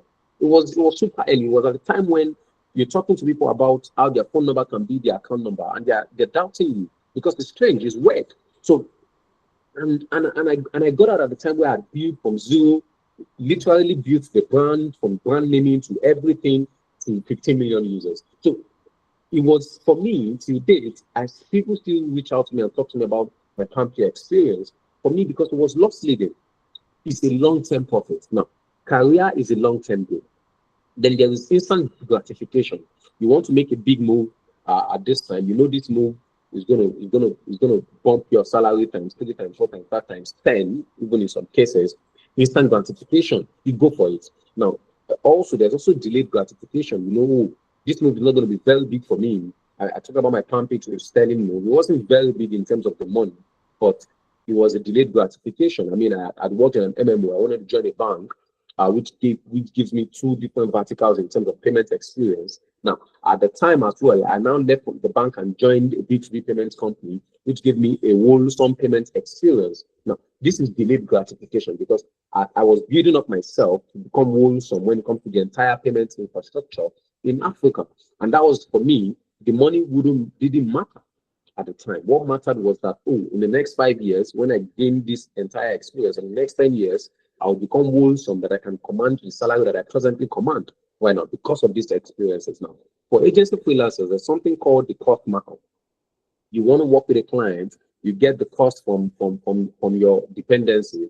Now, when you're running a small agency, sometimes say you're running a digital marketing agency, you can have a photographer work with you, a videographer work with you, a content creator work with you, a community manager work with you in your agency. Now, the cost of them, you add a 20% markup to it, or a 30% markup to it, or a 10% markup to it, and you present that to your client. That's cost markup for a freelancer or a small agency. Now, there's agency fee, where you charge to say our entire cost is 2 million naira, our entire cost is 2,000 USD, but we're going to charge you 20% agency fee. We're going to charge you 15% agency fee. That's the entire cost. In this case, the entire cost that the client is spending. So our your ad spend is 2,000 USD per month, or 2,000 USD for the campaign, for the project. You charge 20% or 15% or 10% agency fee. That's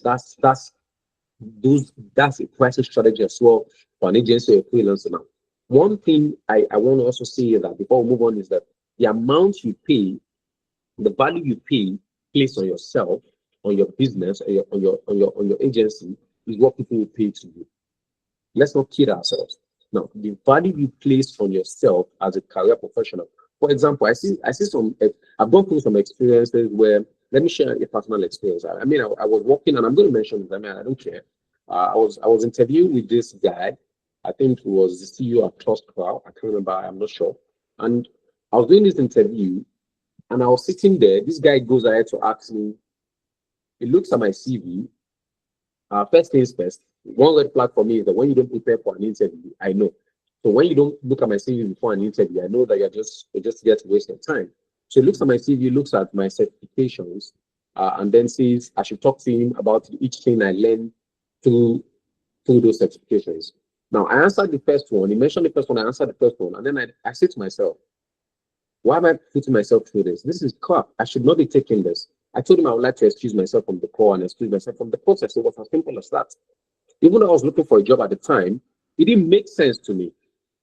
Even though I was looking for a job at the time, it was stupid. It was ridiculous for me to put myself through that kind of experience at that level of my career.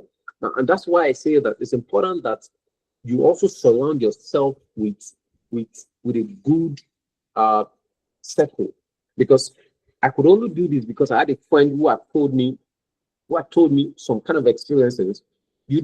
Someone sends you some red flags, you see that this person just wants to waste your time, or they are not serious, or they don't even want to pay what you're looking at. You just do away with it. It wouldn't hurt you. Now, in the moment, it might look like you're losing so much, you're losing a great deal, but the reality is that you would not miss it for so much, simply because you need to place value on yourself. I keep saying this now.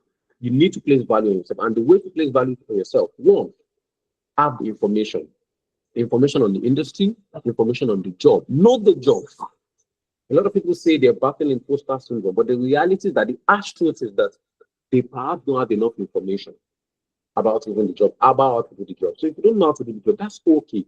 Find someone who knows how to do the job. Learn from them. I have a lot of people who reach out to me from time to time, send me their plans to look at it. I've even had to set up calls with multiple people, even have to teach them how to work on marketing budgets, how to work on marketing plans, how to go about to their launch of their launch campaign, different things. And that's okay. Now, the problem starts when you don't acknowledge that, oh, I don't know this enough and I need help. So if you don't know it enough, you might not be imposter syndrome that you're talking. It might be that you have a knowledge gap. So if you have knowledge gaps, identify them and fill them. Also, two, surround yourself with people. Be comfortable enough to be vulnerable to your friends about your situation. Now, I mentioned earlier about my story. When I joined, one thing I forgot to mention here was how I joined some of these companies. When I joined Stellan by referral. I joined Pampia as well by referral. Just my friend were in the office, and then my friend just saying, "Oh, look at this role. I think you can go for it." Same thing I found as selling. Someone just referred me.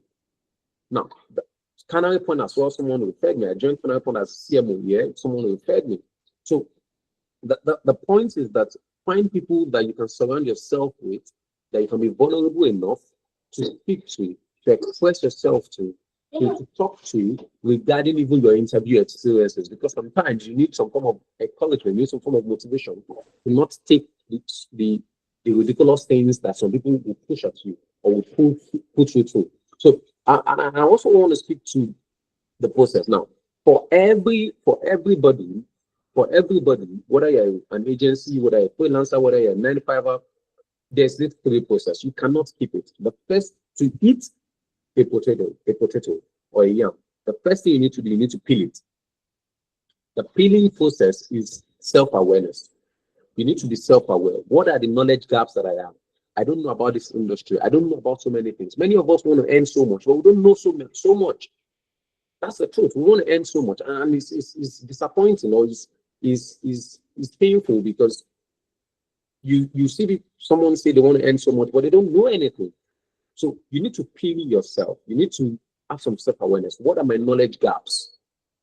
You cannot earn so much if you don't know so much. The people that are earn the most, I can assure you that while there are some Nepo babies, if you are a Nepo baby, good luck to you.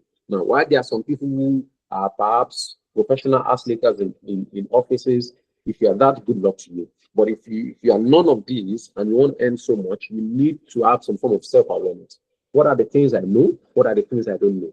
The things I don't know, how can I reach out to people to teach me, to coach me, to mentor me on them? Now, you cannot live in this world and assume that because you've texted somebody, they didn't reply you, it means they are proud, or it means they are ignoring you, or the world is against you. No, I can assure you that I've texted so many people myself at my stage, at my level. I've texted so many people for help, and they didn't reply me.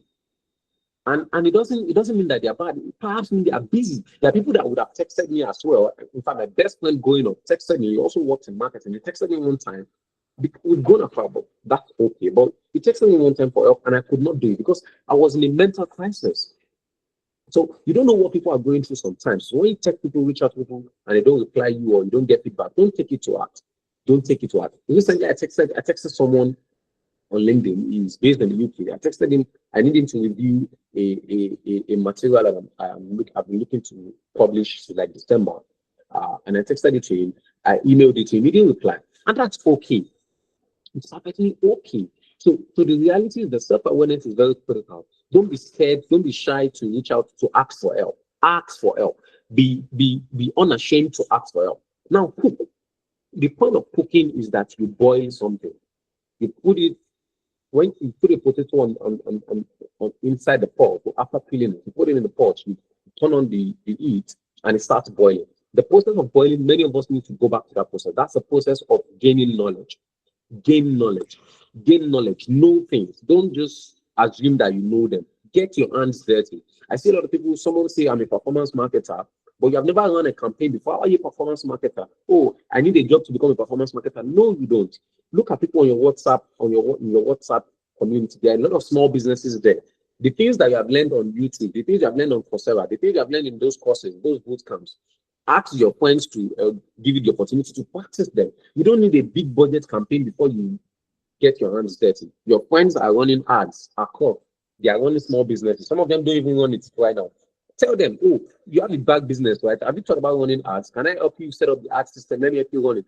That will get your hands dirty. From there, you can get results that you can say, I have done something. Now, and like I said earlier, businesses are in the process of, they are in the business of value exchange. Someone is giving you $2 million to a year to run to do marketing. It's so much money. The business made so much money. Perhaps can even be investors' funds. That's a lot of money.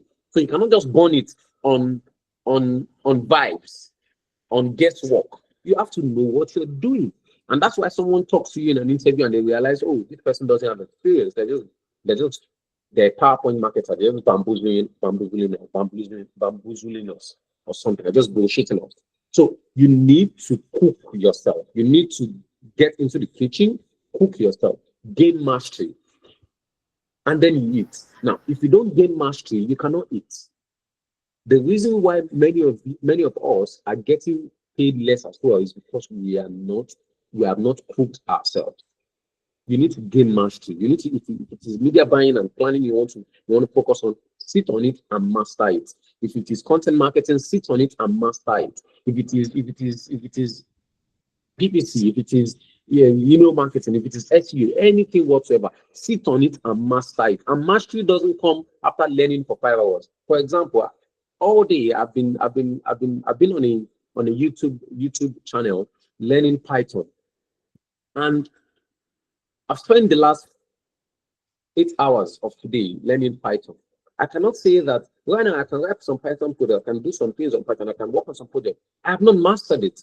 I cannot now say that I'm a Python expert, because that's what happens these days. I cannot say that I'm a Python expert yet. I need to go back, do some real life projects, execute some real life projects, learning those lessons on my own bill, on my own time, on my own money. Until I'm able to do this on my own money, on my own time, it makes sense. Until then it is when it makes sense for me to say that, oh, I have gained some mastery. And then I understand the point of, oh, just put yourself out there. If you're putting yourself out there, but you have not gained mastery, imposter syndrome will set in. You're putting yourself out there, you've not cooked yourself. I mean, if you eat half-done or improperly cooked yam or improperly cooked potato, you would definitely feel it that this is not improperly cooked. And that's why it's important that the peel, cook, eat process, we have to go through it. It's a process that we cannot afford not to go through. Now, in conclusion, 2 things would always make you not to charge your worth. 1, fear. Fear of getting rejected, fear of losing the offer. I can assure you that fear is just in your mind. It's not real. That fear is just in your mind. It's not real. The next time you have that experience where you get an offer and you are scared of negotiating, reach out to me. I'll pay you that money, if whatever the amount is. I'll pay you to be even in advance before they give you the second, before you reject and give you the offer. Although I'll give you out, there's a way to negotiate the first offer. I'll give you that way and I will pay you that amount. So you can be sure that, oh, even if you lose the offer, you have the 1 month salary. Now, that fear is just in your mind. I can assure you about that. Now, the second thing is your background. When people come from a background of lack, when people come from a background of perhaps poverty, there's always this fear of money that, oh, I don't want to call big money. I don't want to, I'm working as a freelancer on this project. I don't want to call $5,000 so the person will be trying to not run away. It's totally fine. To deal with this, we need to go outside and touch grass. I say it again. To deal with this fear, this factor, you need to go outside and touch grass. By touching grass means you need to expose yourself to better systems. By touching grass means you need to attend conversations like this. By touching grass means that you need to confide in somebody who is better than you when it comes to money. I had a friend who would tell me some things, and I'm like, wow, this is possible. Simply, and that's part of touching grass. Now, a lot of us want to live our lives in silo. You cannot afford to live your life in silo. That's the truth. If you are that person who you are looking for a job, you're not saying it everywhere in WhatsApp groups that you're on, in Slack channels you're on. You're not connecting with people, telling them, I'm looking for a job. For example, I know someone who reached out to me, called me one evening and says, bro, I want to leave the agency. I'm looking to move to the client side. Now, in less than 2 months, I've seen him announce that he has joined as a senior marketing manager at Visa for West Africa. Now, it wasn't only me he called. He would have called other people as well. It's simple as ABC. Now, I have people who reach out to me and say, I want to leave the agency, I want to move to the client side. In 2 months, less than 2 months, they've moved. Oh, I'm looking for a job. There are a lot of people who reach out to me. One guy reached out to me on Twitter, sent me a DM to say he's looking for a job and he's a smart guy, etc. With less than a week, I just put up the information. I reached out to my friend on WhatsApp. My friend moved into the agency, in his agency. Straight up, he was a strategy executive there. Right now, he's a strategy lead in another digital agency. That's it. Then a lot of people reach out to me and say, oh, I'm looking for a job. If I have the opportunity, I plug them into it. It's very simple. You need to reach out, do a lot of outreach. And one key thing here is this. We miss out. People put out, we prioritize external visibility over internal visibility. With external visibility, I mean Twitter, LinkedIn, Instagram, X, etc. But internal visibility is on your WhatsApp status, for example. That's internal visibility. WhatsApp groups that you're on, those marketing communities you're on, that's internal visibility. Are you visible there? Can people vouch for you there? If someone gets an offer that they cannot take, will they push it to you? You have to be visible in those communities. Be useful, be valuable. Let people know you. I'm looking for a job. Oh, this is kind of job. And this is something I say, when you're looking for a job, don't say, oh, I'm looking for a job. I'm looking for an email marketing job. I'm looking for a product marketing job. I have 2 years experience. I have 3 years experience. I have zero level of experience. I'm looking for an internship in product marketing. Be upfront, be comfortable about it. I can assure you that your background cannot limit you.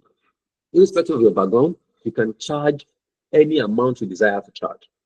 Thank you very much. Thank you very much, Mr. Ladi, for that actually, because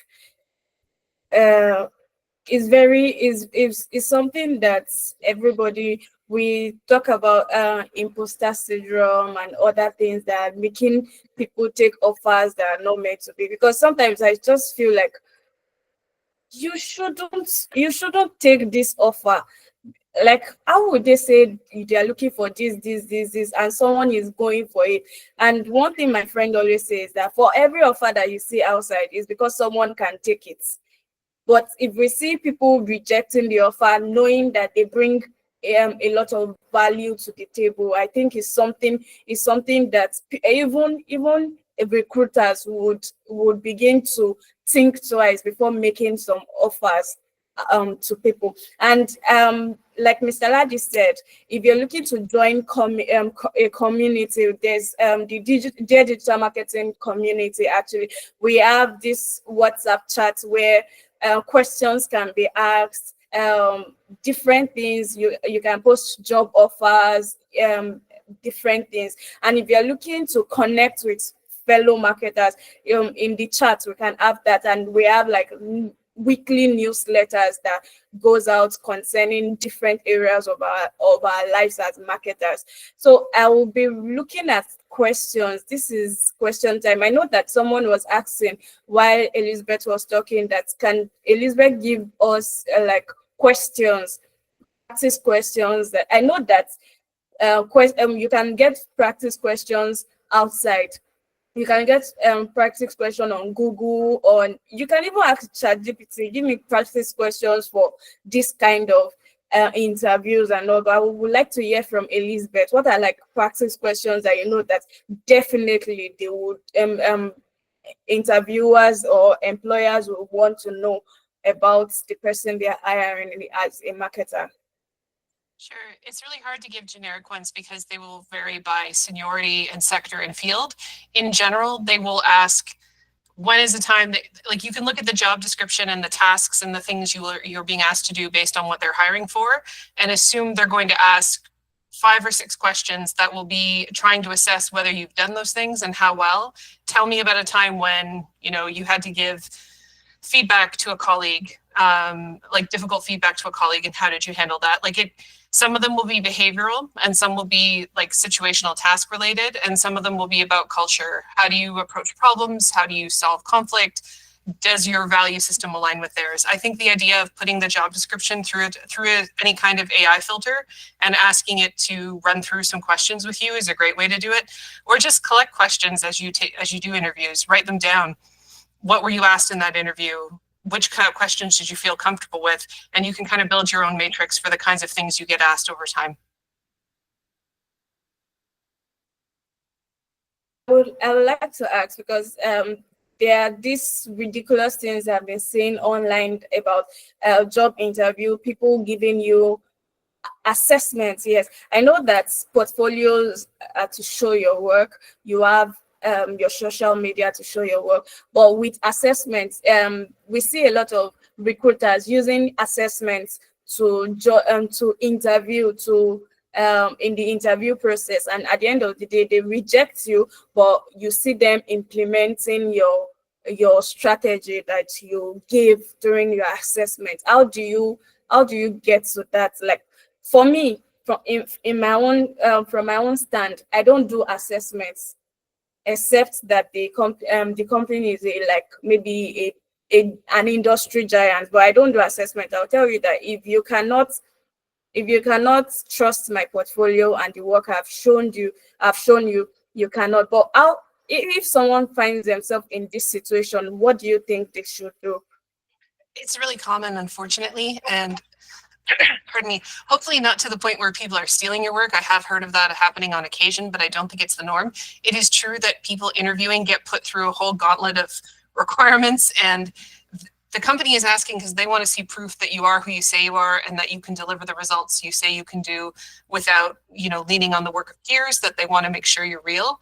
I understand that from their point of view. The way I manage assessments is to say, this is what I would do. Here's my approach. Here's my thinking. Here's my assumptions. I don't actually do the work. I don't do the work of whatever the assessment is asking me to do. It's asking me, how would I solve this problem? So I'll tell them what my approach would be, but I won't actually do the work. And if they want me to do the work, then I'll tell them what my hourly is. And then they can pay me for that or not. It's their choice. Taking a hard line on assessments does sometimes exclude you as a candidate. So that's something to be aware of. And it's part of your risk profile when you're deciding what to apply to and what not to. But in general, make sure that you're showing them how you think and what you would do, but you're not actually giving them the detail work so that they could implement it. And, you're basically working on spec. It's not an easy line to walk and it takes practice. Yeah. Thank you very much. So there's another question here, I think to Lade. With your years of marketing experience, what do you think is the best marketing strategy? For example, how do you attract customers in an oversaturated industry, especially for a brand selling bags priced up around 1,000 euros? Okay. I think the first is, I don't think there is a best marketing strategy. It's whatever your experience, whatever your audience is, given all of the context that exists at that time. But with the example you gave, right, so you're talking about how do you attract customers in an oversaturated industry, especially for a brand selling bags. I think the biggest thing is we've already established to find the target audience, right? So within that industry, are there a set of people that are underserved? Nobody else has niched down into that particular industry. That could be a particular case, right? So are there a set of people people who purchase bags that aren't luxury bags specifically, that don't have something that is specifically for them? And that's why you can see products that are saying, oh, luxury for Black women, for example, right? Based on the idea that Black women have not always been able to have access to luxury, or even when luxury then exists as accessible to them, it's not within the taste, right, for them. So it could be something like that. It could be another difference, to be honest. There's a lot of things that you could use as differences. Recently, Firefox made a post on TikTok that got a ton of engagement. And it got, like, I was scrolling through the comments and I was seeing a ton of people saying, oh, wow, this made them want to switch. Like, some people legit said they were switching to Firefox. And all Firefox said was they were the only major web browser left that wasn't owned by a billionaire. And so the target audience then is the people who hate billionaires, right? People who are anti-capitalism, who are tired of the idea that billionaires can wake up and change everything and they are basically profit mongers, right? For example. And so that's niching that. I'm not saying that that's what Firefox is going to use as their strategy going forward. It could be something they just use in this one post, right? But that's something that already makes them stand out a bit in market. It's a tiny thing. It has nothing to do with the product. It's a small thing, like our founder is not a billionaire, right? It could be a small thing like we're a Black-owned business where we have a very tight customer support, right? So where others, because they have so many customers, they don't listen to you. We have whatever this is. But then in the case that you can't find a differentiation, which in my opinion, it's impossible for there not to be a differentiation. But in the case that you can't find any differentiation, I think one thing to remember is because bags are a tangible product that people buy multiple quantities of, you're not necessarily competing to steal customers from somebody else. So let me explain. It is not that I only have one bag or I only buy bags from this one vendor. I probably would, if I were a bags person, I probably would have bags from multiple people, right? If you're a shoe person, you probably would have shoes from multiple people. It's only a very small segment of the audience that will say, oh, I only wear Nike. Very small segment of the audience. So it means that even though it is a saturated market, you're not trying to, it's not as hard as things like software, because you're not trying to steal customers from someone. They're just trying to penetrate the market small and take your own bites of the market, right? You want to be considered in the same room as those other products are being considered. So think about what places people consider bags like as expensive as what you've priced, basically, right? So where are the places where they are speaking about these bags? What are the spaces that all of the bags you're competing with are in? And it could be simply be a matter of getting to those spaces.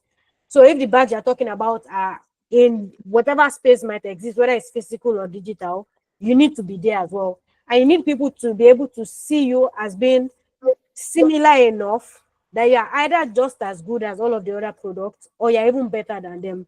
And this is only the case because it's a tangible product that it's not a product where someone only buys one. If it's software, it's an entirely different matter, right? But for a product like this, honestly, you're just competing for people to consider you as well.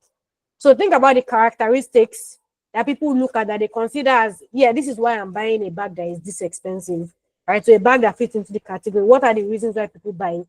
And how can you now replicate those reasons in your own product? So are they buying it because of a celebrity name attached to it? Is it because of the material that it is made with? Is it because of some exclusivity around it? Is it because of some unique style or design? Basically, think about the reasons why people buy other bags that are in similar price range and similar category, and then try to create those same things in yourself.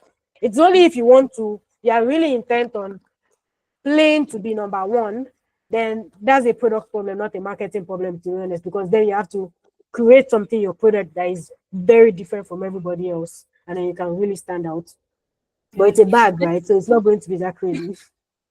Yeah, thank you very much. And one of the strategy I also use is just going through the comment sections of competitors, looking at questions that people are asking and positioning myself to answer those questions and be that savior for the needs that they are being staffed of.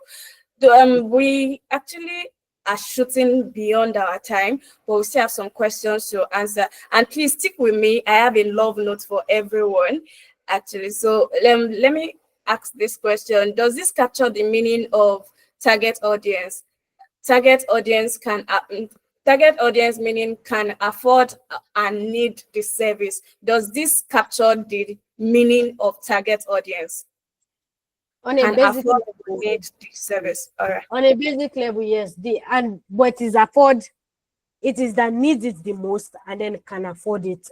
That's not just your target audience, that's your ideal customer profile. So there might be other people that fit your target audience, but they are not your ICP. So they might not be the people that need it the most, they just need it, and they are still within your target audience, but they are not your most ideal customer to target. Okay. Yeah, someone said, hello, Israel. Thank you for the session. I recently went for a job interview and got in, but some chunk of naira was taken from my salary because I am yet to go for the service. I have the skill, but I do not see how NYC hinders me from earning what I should. This is not a government civil banking job. Kindly advise on this. So I don't know who sent that, but what I would like to say is that it's case by case.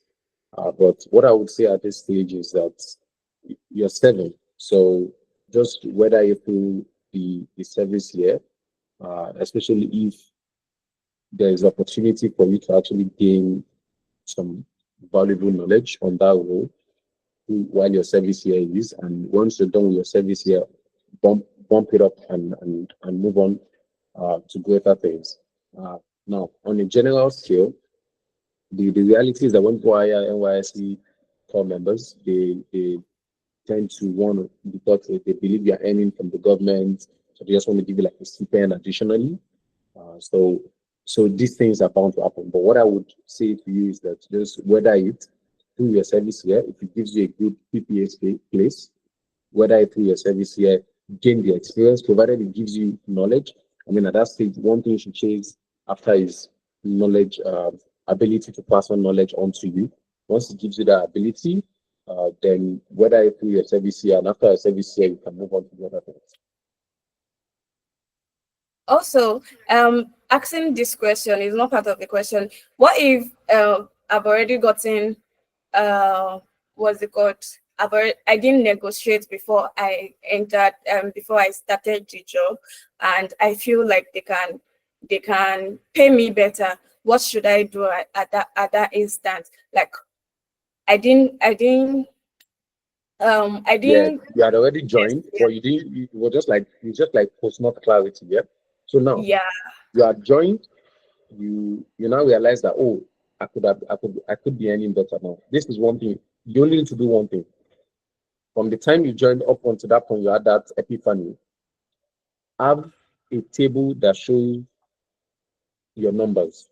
What are the things that I have done, have achieved on the job? This is the same scenario with those that want to negotiate higher salary. To negotiate higher salary at any stage, have a table that shows what you have done. I have been here for 3 months, I've been here for 6 months, I've been here for 2 years, 4 years, 5 years, 10 years. In that period, I have, like, remember the concept of value. I have saved the company X amount. I have made X amount for the company. I have driven X amount of value for the business. These three things, every other thing is grammar. I have saved X amount of money for the company. I have made X amount of money for the company. I have added X amount of value to the business from my position. Have these three things on an Excel sheet, on a spreadsheet, whether Excel, Google Sheet, any format, in a table, very simple, and use it to have a conversation. Whether you want to send it via an email, I want to have it via a face-to-face conversation, any channel is fine. You just make Okay. sure that you communicate those three metrics, those three numbers, and your request will definitely be looked at. Yeah. Thank you very much. It boils down to what Elizabeth was saying is receipts. Always have receipt of work done and document your work, document your process.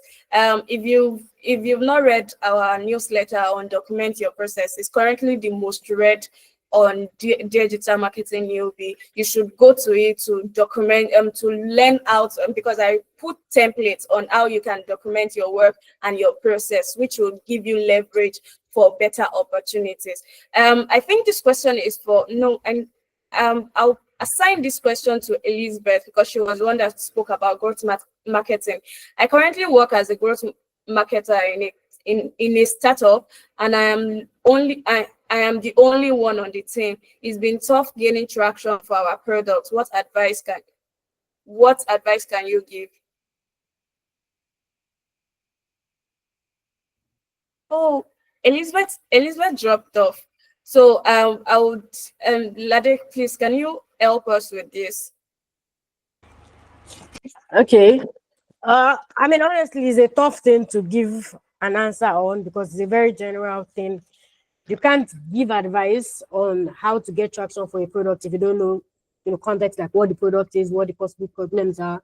But I'll say maybe what you should start with is finding out the problem, basically. So forget about like trying to throw new solutions at it. Go back and investigate what the problem is. At what point are people dropping off? Is the problem even getting them to your product in the first place versus, okay, they're in the product, getting them to use it? So at what point is that problem happening? Are they signing up? Are they visiting the websites and not converting? Right. So basically think about all of the points that they are dropping off and then just investigate all of those things and fix all of the problems that may exist. Check if if it's a messaging problem, right? So is it that your messaging is not resonating with them and then you can test different messaging for it? Or is it even a product problem, in which case, I'm not hero. But yeah, and you could also, if there is a way for you to speak with people who have visited your product and not used it, didn't sign up, didn't do anything, then try to do that. That can help you find out if it's a product problem in the first place rather than something happening at the customer journey and causing friction problems. Thank you very much. Thank you very much. Yeah, here's my love note to everyone. We know that there was Valentine's Day, and we were caught up in between the MTN saga in Nigeria, actually, and maybe you're caught up in work. We're caught up with the Valentine's campaign, and maybe you didn't get any love notes. This is me and sending a love note to you that I see you, the late nights that you spend refining the strategies, the countless drafts before the perfect campaign, the endless learning to stay ahead, your dedication to growth, is inspiring. And even on the days when imposter syndrome creeps in, remember this for your remember this: you are making an impact. Every post, every email, every ad, every experiment, you are shaping brands, influencing decisions and telling stories that matter. Keep pushing boundaries, keep testing, keep learning. The breakthrough will come, the recognition will follow, and most importantly, your growth is inevitable. Marketing is about connecting, and in your journey, don't forget to connect with yourself. Celebrate the wins, no matter how small. Trust the process. You are on your way to something incredible. Thank you very much to everybody. Thank you, Lade. Thank you, Ladi. Thank you, Elizabeth in absentia. We're coming to the end of this event, and I would also like to introduce, if you're just starting your marketing career or you are between 2 to 5 years of your marketing career, I wrote an ebook on planning your marketing career. You need to have like a plan, a goal, and how to implement those goals to achieve your marketing and your career growth. Opportunities will not just fall on your lap if you're not prepared for it. So if you're that person, planning your marketing career is that book for you, and is going for less than 5,000 naira currently. For like 5,000, for as low as 5,000 naira, it will be in our email. If you cannot get it, the link here, you can it will be in your email. So lastly, this is what you're going to do for me. If you're still on this call, it means that you've gotten the value, you've gotten the experience that was promised. I want you to rate this event. The link would be in also in the comment section. I would like us to together rate the event. In this event, is it what do you feel about it?